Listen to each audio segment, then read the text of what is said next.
It's a good thing I've got an AllPowers.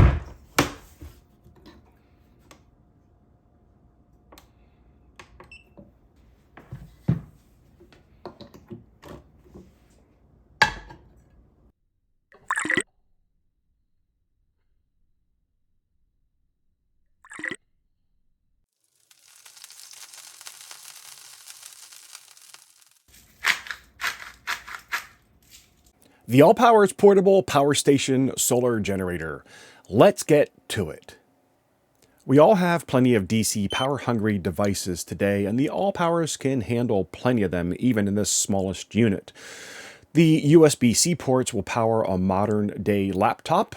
We have a DC power output jack that I'm going to be using to power a ham radio. That is a 20-watt radio that covers most of the HF bands. If you need a radio, a handy-talkie, a scanner, here I'm powering the Retevis RA89. Good grief, how many iPhones or Android phones do we have in our house? Use all the ports to power your phones if that's what you need to do. Here I'm just going to show the USB-A doing what we all expect it to do, power one of my iPhones. And then this Retevis multi-banded radio. This is for listening only. You get all kinds of frequencies and stations. And of course, we have wireless charging on the top of the unit. When we think about not having power at a 110 outlet, we think of communication, whether it's for pleasure, for leisure, or for emergency. The built-in flashlight has a medium, high, and SOS setting. The onboard screen will always tell you just how much power you have left. Hey everyone, I'm Bob, amateur radio callsign Kilo Delta 4 Bravo Mike Golf. If you know nothing about amateur radio and you found this video, it's because you're interested in the R600 to provide power in your use case. If you're an amateur radio operator and you're seeing a portable power station, you're wondering what's going on, this is for you as well. I've always been interested in devices like this for emergency preparedness. Some of you take it on a day trip. You have your favorite hobby and you don't have power where you're going. A unit like this provides that power. You're camping for a day, for a weekend. This unit could provide power to you. For me, it's emergency preparedness. We lose power in our home.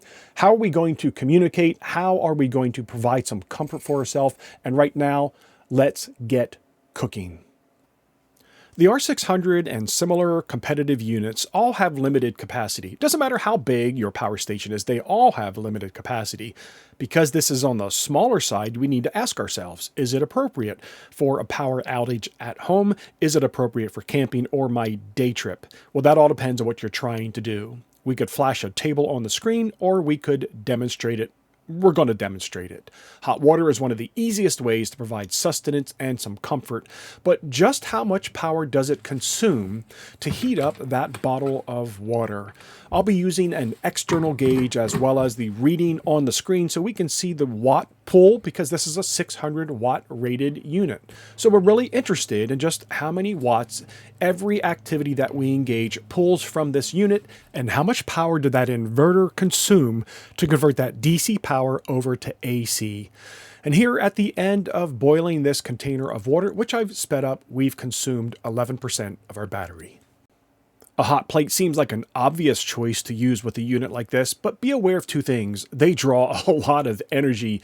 You'll see us eclipse 500 watts here very quickly, so you have to be concerned about the capacity of your unit, which this can handle, and it will drain the battery quickly. So perhaps you should be looking for something more efficient than a hot plate. AllPowers makes power stations large enough to power your refrigerator during a power outage.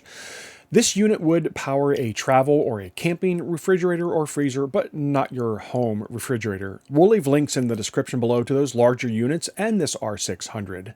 When we cooked that single egg on the hot plate early in the video, it consumed 25% of the battery life. Here we're taking a half a dozen eggs that are going to spoil in your refrigerator during a power outage, and with 39% consumption, hard boiling them for future use. I'm not trying to suggest here that you can cook a full-size roast for your family during a power outage using the R600. I'm trying to demonstrate that a crock pot draws relatively low power compared to what you might think. So if you have something in your refrigerator or freezer, like a pack of hot dogs to feed the family, this crock pot would easily get the job done. If this is daytime, you would want to hook up your solar panel here so you could do pass-through charging, and that roast would likely get done with the pass-through charging from the power you get from the sun and the internal battery.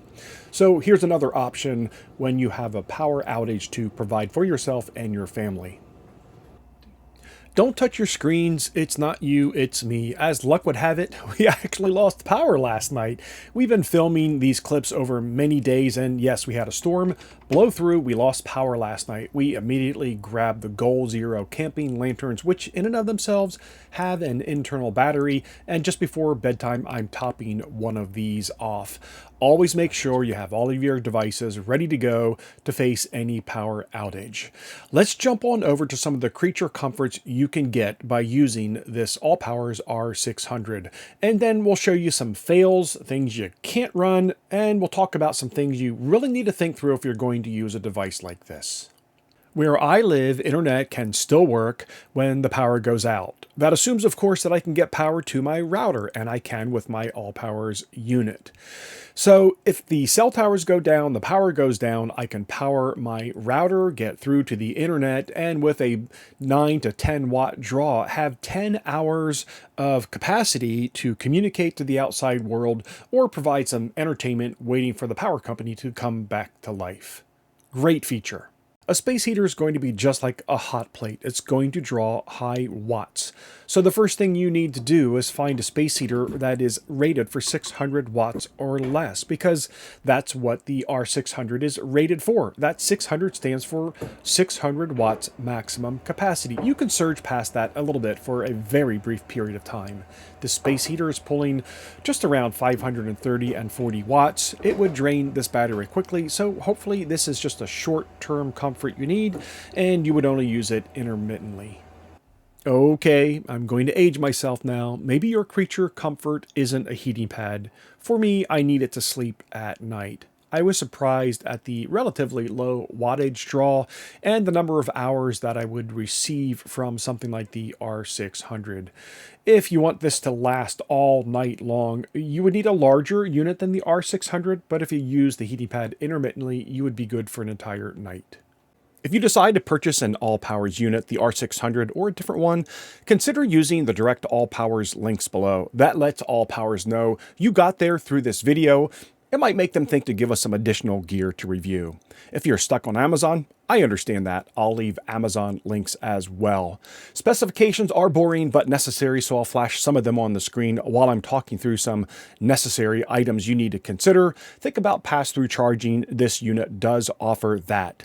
That means while you're powering your device through the R600, you can have it plugged into a wall outlet or a solar panel, and it's just passing through the power to whatever device you are powering up.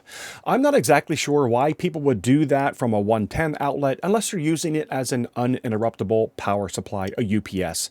That means if the power goes out at your house, but your computer or other device is plugged into the AllPowers R600, your device will continue to work even though the power in your home may have gone out. So let's talk about how to extend this battery life just a little bit beyond the capacity that the R600 comes with. Let's get creative. The absolute best time of the day to get creative and do pass-through charging would be during sunlight during the day. Here early in the morning, I'm setting up the 200-watt solar panel to charge up the R600 from zero capacity. And I did this as a test just to see how long it would take. Easily with the R600 in the home and an extension cord out to your solar panel, you can do pass-through charging and charge up something like, well, let's say other battery packs. Not just the Goal Zero light that I showed a little while ago, but we would typically charge up all of the batteries that go with all of our DeWalt conveniences and tools. Plenty of tools, but also conveniences. Things like flashlights and fans, which are critical here in Florida in the summertime when we have power outages. Think outside of the box. Think of all the things you need to power while this unit is in the sun, grabbing that solar energy and making it available to do pass-through charging to all your other devices while maintaining the power that's inside with this 299 watt-hour battery. Before we get to the fails, what this won't power, and the single problem I had with amateur radio, let's talk more about that 299 watt-hour rated battery.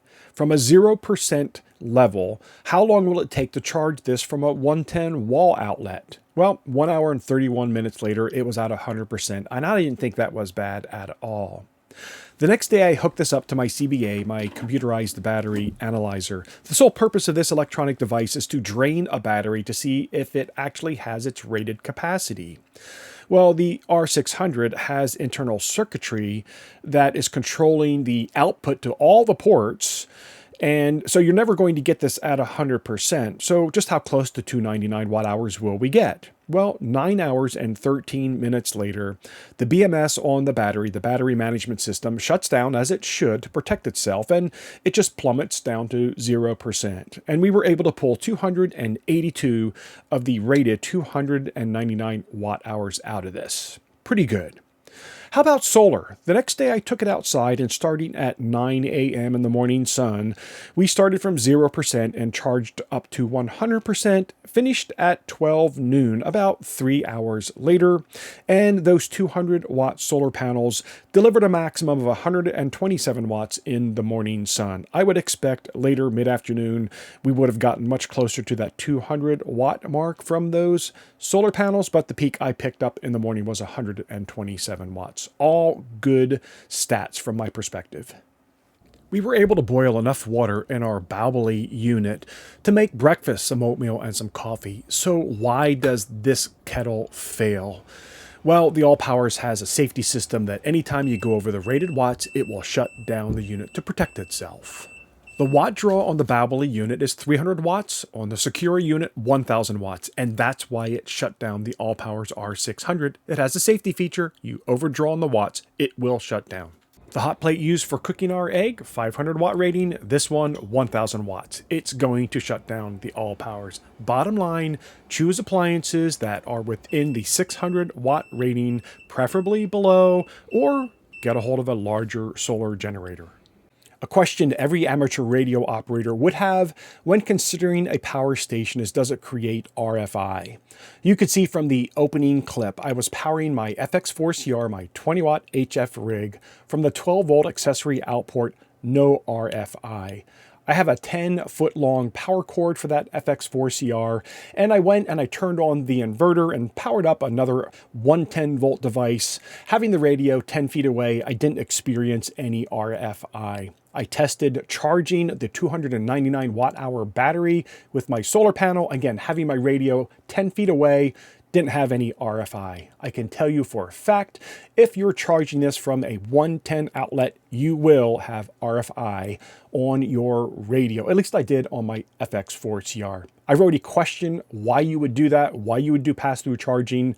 So if you have power coming from your 110 outlet, I don't know why you're not using that to power your radio, but I did want to mention this. You will get RFI if you're trying to power your radio and using 110 to charge your R600. Final thoughts on the AllPowers R600. It's a keeper. For us, it's a small, compact unit that we can easily move around the house. When we have a power outage, it's something I can take with me when I'm on a short-term outing, a Parks on the Air activation, or I'm doing a video shoot as a YouTuber at a remote site. We've chosen appliances here in the house to keep for emergency situations when we lose power for a couple of hours that fit within that 600 watt rated capacity of this particular unit and won't stress that 299 watt hour battery before we get a chance to power it up the next day using our solar panels. I want to say thanks to AllPowers for providing this unit to us for our test review and so I can share it with you. Talk to you soon, friends. 73.